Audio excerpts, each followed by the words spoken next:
عن أبي سعيد الخدري رضي الله تعالى عنه قال قال رسول الله صلى الله عليه وسلم فعذبهن وزوجهن وحسن إليهن فله الجنة।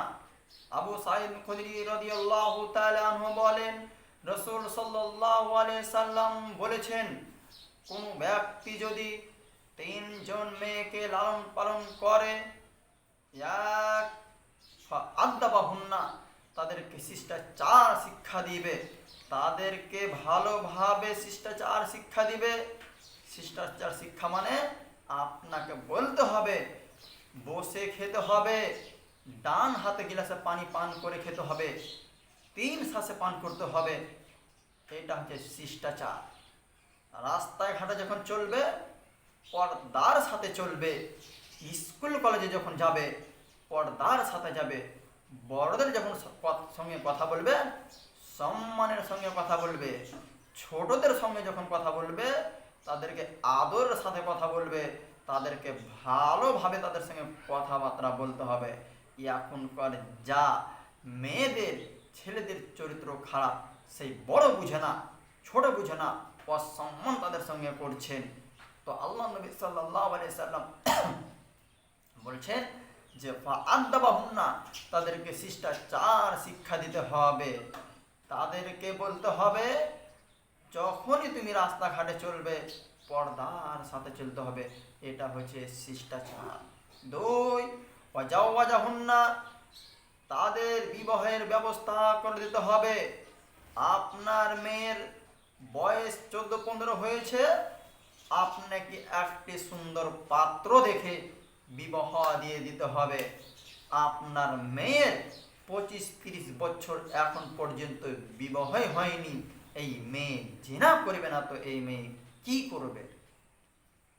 সম্মানিত দিনী ভাই ও বোনেরা, মেয়ে বলছে যে আমাকে আগে এস্টাবলিশড হতে হবে তারপরে বিয়ে। এটা মেয়ে বলছে যে আমাকে আগে এস্টাবলিশড হতে হবে তারপরে বিয়ে। ছি ছি ছি, এই বাপ কত কাপুরুষ, এই বাপ কত অশিক্ষিত, এই বাপ কত মূর্খ, এই বাপ কত অজ্ঞ, এই বাপ কত জাহেল। মেয়ে বলছে, মেয়ের পিতা বলছে যে আমার মেয়েকে আগে এস্টাবলিশড করাবো তারপর বিয়ে। এই বাপকে যদি আমরা অশিক্ষিত প্রমাণ করতে না পারি, মূর্খতা প্রমাণ করতে যদি না পারি, তাহলে আমরা জাতির সামনে বক্তব্য দিব না। শতদিন বলেছি, আজকে বলে আসছি, নিজের ক্ষতি করে, মেয়ের ক্ষতি করে, পরিবারের ক্ষতি করে, ইসলামের ক্ষতি করে আপনি নিজেকে শিক্ষিত মনে করিয়েন না। এই সব ভুল।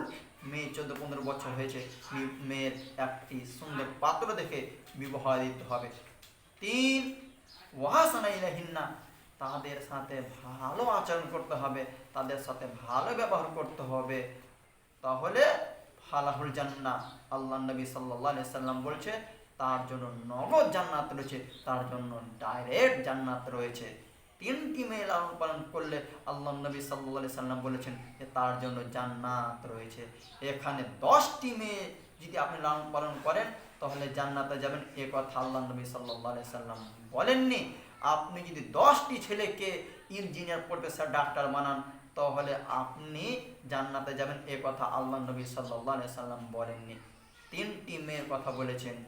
তো আপনি যদি 3টি মেয়েকে লালন পালন করতে পারেন তাহলে আল্লাহ নবী সাল্লাল্লাহু আলাইহি সাল্লাম বলেছেন যে এই ব্যক্তির জন্য জান্নাত রয়েছে। অতএব এই কথাগুলিকে আপনি আজকে থেকে ব্রেনে ভরে নেন এবং আপনাদের মেয়েদের সাথে ভালো আচরণ করেন, ইনশাআল্লাহ আপনি বিচার মাঠে জান্নাত হবেই হবে।